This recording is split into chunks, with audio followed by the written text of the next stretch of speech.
In a work, work, work world, what difference will one day make?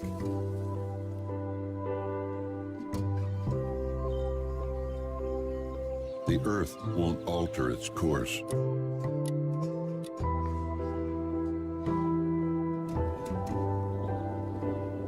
Cats and dogs will be cats and dogs.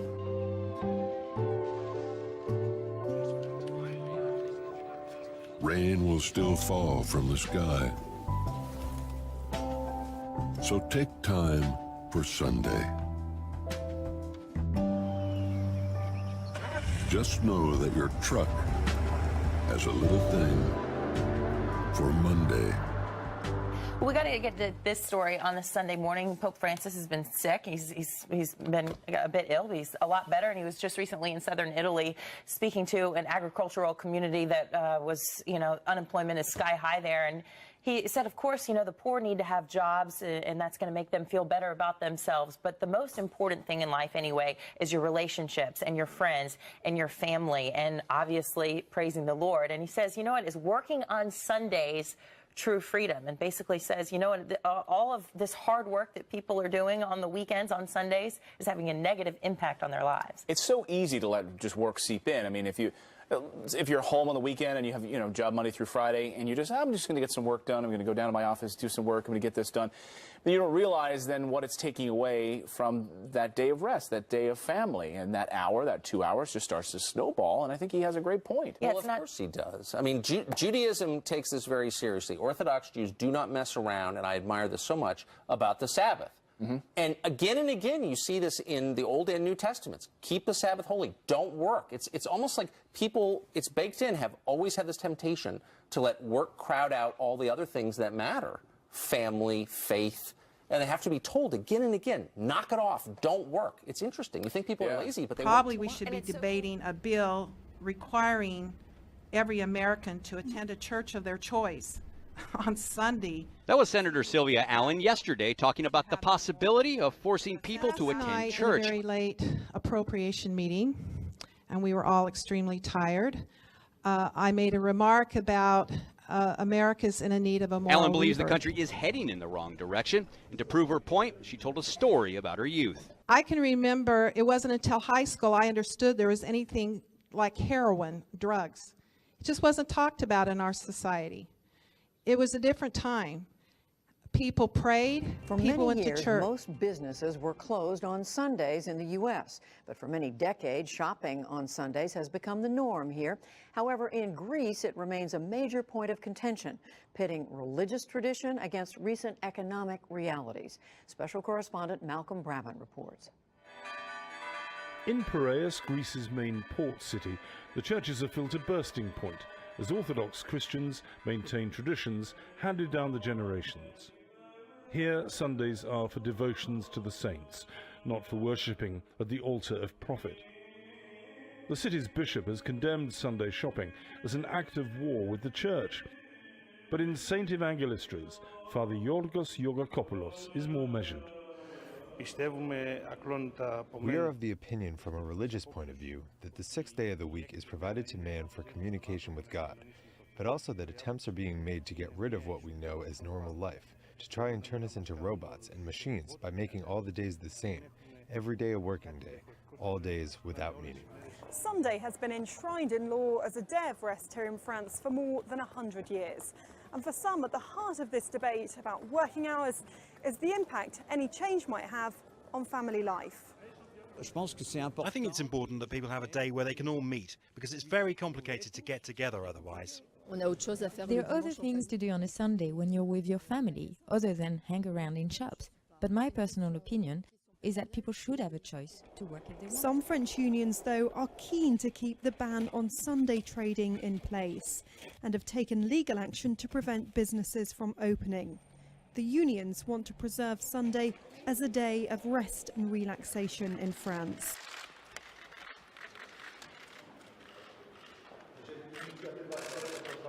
Wierzę w to, że w ten sposób przywracamy normalność. Wierzę w to, że po prostu przyzwyczaimy się do tego, tak jak jest w innych krajach Unii Europejskiej, tak jak jest w Niemczech czy w Austrii, że po prostu sklepy są zamknięte w niedzielę. Government will introduce a ban on Sunday shopping in large commercial centers by the end of this year. The reason?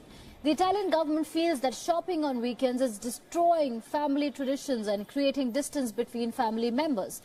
Deputy Prime Minister said, and I quote, "This liberalization is in fact destroying Italian families. We need to start limiting opening and closing times again," unquote.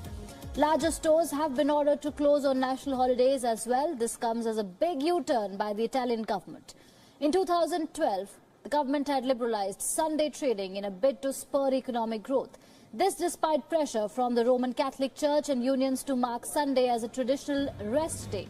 Do we really want to live without a Sunday, without a day where we don't work? Many workers nowadays don't have a choice, with all the consequences for their families and their private life at large. Europa, the European Services Workers Union, demands of the new European Parliament and the new European Commission to make a difference, to have legislation that people do not need to work on Sundays. Get involved. Send in your video messages and your picture messages. Let's keep Sundays special for all. I arrive in Tonga this morning and I get off the plane, I get in a cab, I go to my hotel, and everything just feels off. Something's really weird, and I realize that nobody's outside. All the shops are closed. It almost felt like a ghost town, and it was really eerie. And I was in the taxi ride like thinking, where am I? Am I on Mars? Like nobody is around.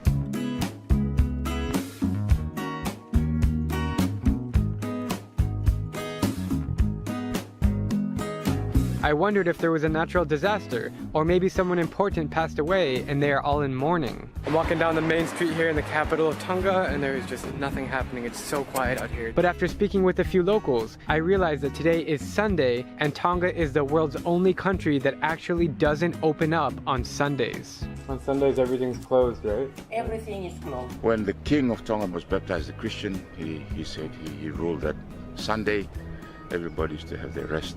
It's also part of the upbringing. You're brought up not to do anything on Sundays.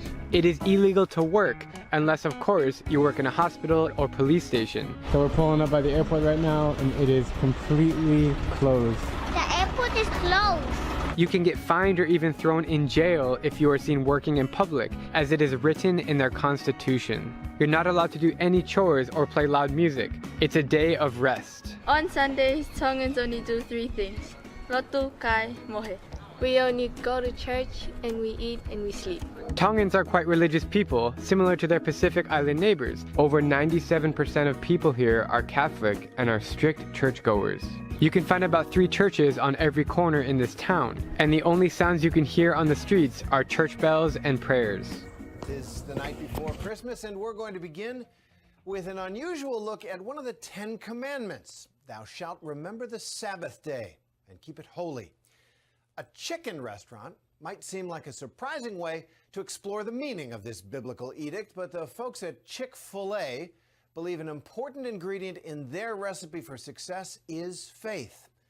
And that means that each week when Sunday arrives, the doors close. The bipartisan bill to repeal North Dakota's blue laws failed earlier this week in the Senate by 3 votes. But what's drawing new attention? The comments made by some senators regarding religion and their justification for voting against the repeal. One even talking at length about atheism, then creationism. So what does this have to do with opening a store earlier on a Sunday? Valley News Team's Christine Stanwood took to the streets to find out what you think. North Dakota Senator Dick Dever voted no on the Sunday blue law. But before voting no, Dever decided to go on a nearly 8-minute speech. Atheists believe there is no God. So what does this have to do with the Sunday blue laws? If you were to Google humanism, you might come to their website where they talk about separation of church and state and their efforts to the value of Sunday morning is not in the profits that roll through the cash registers. The value of Sunday mornings is in the time. So what does Sunday mean to Senator Dever? The time to reflect on the many blessings that we have been bestowed on us as a country, and yes, to be grateful to the one who did that. I'm voting no on this. The Sabbath is 2 things to me. One, it's this incredible idea. It's really one of the great ideas in human history. It's transformed the world. It's affected the way we've lived for thousands of years. And I was interested in thinking about it, studying it, learning its history before it kind of disappeared from our lives. So that was the big idea that I had about the Sabbath. And then what it meant to me personally was it was a way to get outside of the workaday, driven, careerist life that I was leading. You know, it's interesting because you talk about, you know, Christians, any religion, people have these moments where they feel like they're searching for something, right? And then it can be even harder now, as you say, you know, we're connected. I'm showing my BlackBerry and my iPhone, and you're always connected. And sometimes, do you think it's always about religion, or is it just about connecting to source, connecting to family, pulling back and not being so involved in the rat race? Don, that is exactly the point. That's exactly the point of what I discovered about the Sabbath, which is that it is a really good idea for people, for families, for communities to set aside a structured time in which to connect with each other. And that is at the heart what the Sabbath does. You said, this is a quote from you, you said it's a collective time illness. What does that mean? Collective time sickness, actually. I say we're driven by time rather than driving it ourselves, and it's making us sick. The idea of the Sabbath is not just that all people have the right not to work, which, by the way, was a radical and new idea when it was first conceived and written down in the Fourth Commandment. It's not only that, it's that all people have the right to work, not to work, at the same time, so that they can be together. And one of the things that's happening to us is that we're getting on these very different schedules, and we're having a very hard time figuring out how to come together. And what the Sabbath does is it creates this situation in which there's just a structured period in which we can come together. Well, these holy laws, they're also called blue laws, and what they're originally designed to do is to enforce religious standards in the United States. Now, blue laws have been challenged throughout the history of the country. Most recently, in 1961, under McGowan versus Maryland, it was found that blue laws are actually not unconstitutional. So you can still enforce blue laws, and plenty of states do that, like you mentioned with the alcohol ban. Certain states you cancel groceries, but I mean, a lot of these standards that are not these crazy-sounding laws exist to kind of preserve a day of rest, the Sabbath, the Sunday. Not for people to go to church necessarily, but for there to be a kind of standardized day for people to have a day. And I saw another angel fly in the midst of heaven, having the everlasting gospel, to preach unto them that dwell on the earth, and to every nation and kindred and tongue and people, saying with a loud voice, Fear God and give glory to him, for the hour of his judgment is come, and worship him that made heaven and earth and the sea and the fountains of waters. And there followed another angel, saying, Babylon is fallen, that great city, because she made all nations drink of the wine of the wrath of her fornication. And the third angel followed them, saying with a loud voice, If any man worship the beast and his image, and receive his mark in his forehead or in his hand, the same shall drink of the wine of the wrath of God, which is poured out without mixture into the cup of his indignation. And he shall be tormented with fire and brimstone in the presence of the holy angels and in the presence of the Lamb. And the smoke of their torment ascendeth up forever and ever, and they have no rest day nor night, who worship the beast and his image, and whosoever receiveth the mark of his name. Here is the patience of the saints. Here are they that keep the commandments of God and the faith of Jesus.